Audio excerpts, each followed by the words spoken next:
supposedly when you go to sleep you can have lucid dreams where you take control, and it actually works like a couple times, and it was kind of cool. Like I floated over my couch in one of my dreams, and it was neat.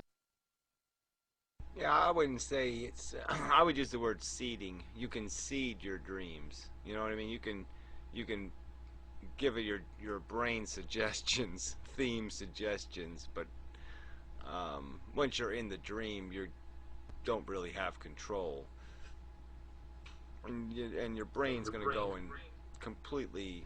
I mean, as much as you could say, okay, I want to have sex with 3 girls, you know what's going to happen. In the actual dream, you'll have sex with a light post, and 3 girls will laugh at you. You know, it'll be something like that. I mean, your brain will fuck it up. Who has control of the dream if it's not you? It's probably subconsciously still you. Well, I'm using you as the way everybody uses the word you. It's a placeholder. There's no you. There's your brain. Okay, so obviously there's no me to say you, and there's no you to say you.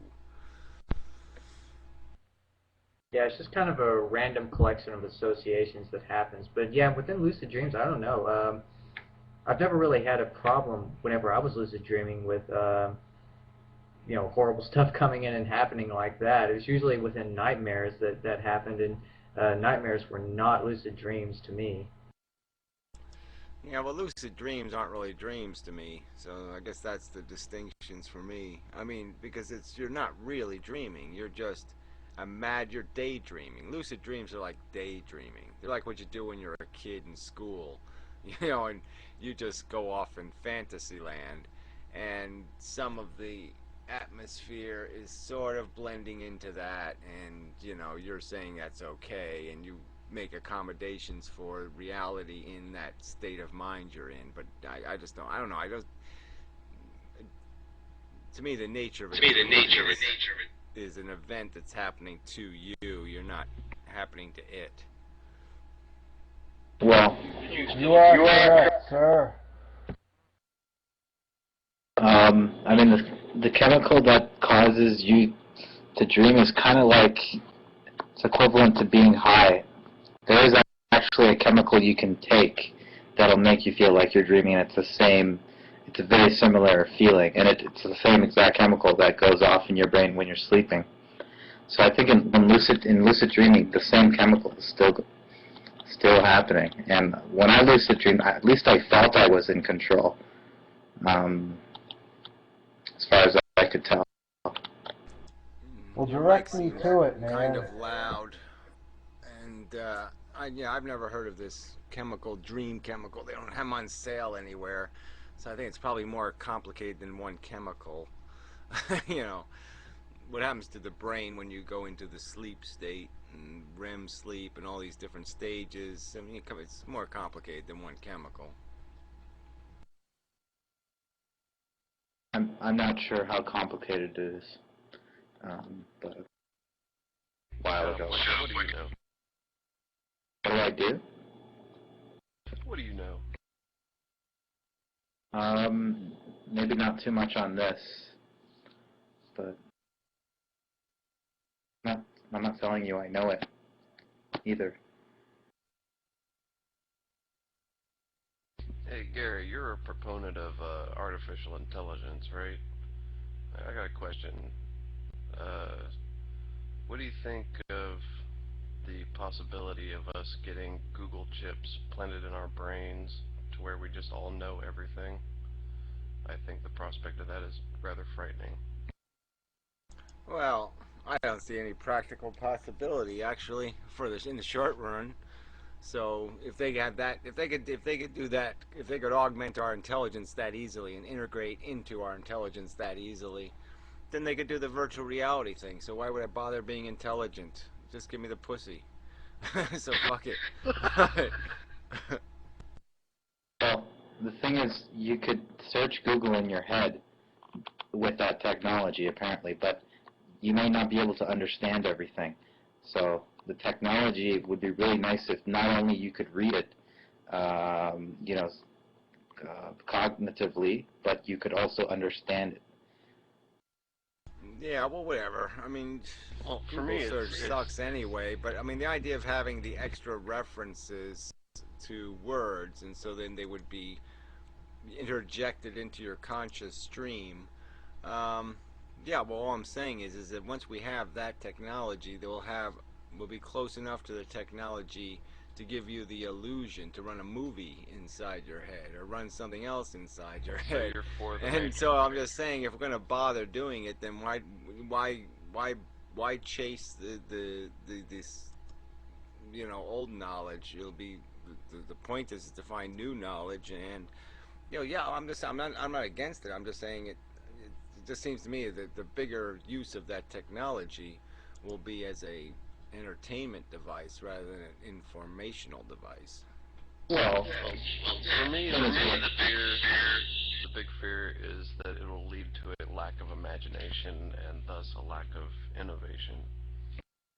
Yeah, I guess it really depends. I mean, if it's controlling the agenda of your consciousness, well, then obviously it's going to retard your imagination. But if it's just augmenting and empowering, helping you do better filtering, then maybe that's productive. I mean, I just can't draw a line and say it's wrong without more information. But the idea of something. I won't use a Google browser, so I'm obviously not going to have anything Google injected in my head, so somebody else is going to have to make it before I'm going to use it. Why don't you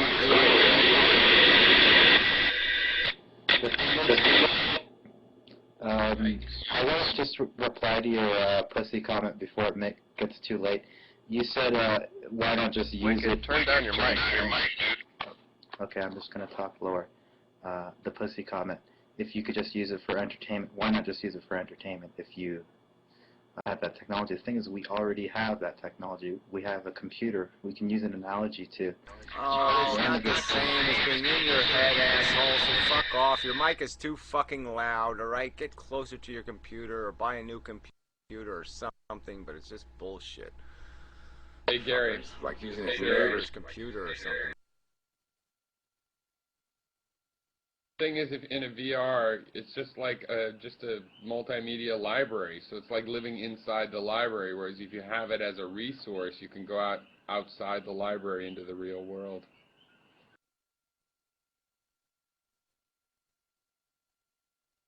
The real world, so what? Real world, where? Yeah, so what? So a pigeon can poop on your head. What's the difference? I mean, this whole real world fantasy of yours is just so fucking irrelevant to me. Who the fuck cares about a real world? I think The the real animals world do. is incredibly uninteresting and boring and samey, and yeah, the animals don't care How can about you it. say They're that? stuck in it. Take- How can I say You pay that? attention to all the animals on your walk, and you record them. How can you say they're uninteresting? You obviously are interested. Hey, Pyro. Well, I'm sorry, Pyro. I mean, the fact that something is jumping in front of me, yeah, okay, now it's interesting because it's jumped in front of me and there it is. Okay, but I mean, I just mean it's not, I have no passion for it. It doesn't stimulate my Yeah, but chaos is fun. essence in any way. I don't have any desire to spend more than 17.8 seconds a week contemplating deers. Okay, I mean 17.8 seconds. Yeah, that's more than enough time on that subject. Deer They're is just tasty, not though. that fucking interesting. Well, going back to the reality versus virtual reality, I think it's theoretically impractical to base a conception of virtual reality on one that has absolutely no basis in reality whatsoever. So you have to always go back to reality in order to have some idea of what virtual reality is going to mean. Here, Rocky. Here. Yeah, for example, I have a question in Mendham. I mean, if you have a virtual reality, you don't have to dream that you find a woman in there. You could just have this, the orgasm center of the brain stimulated directly. Is that good enough? Just play pretty colors. No, obviously it's not good enough. What makes sex good? What makes something good is the context. The context is what makes it good because it's concluding a story. It's a whole. It's like climbing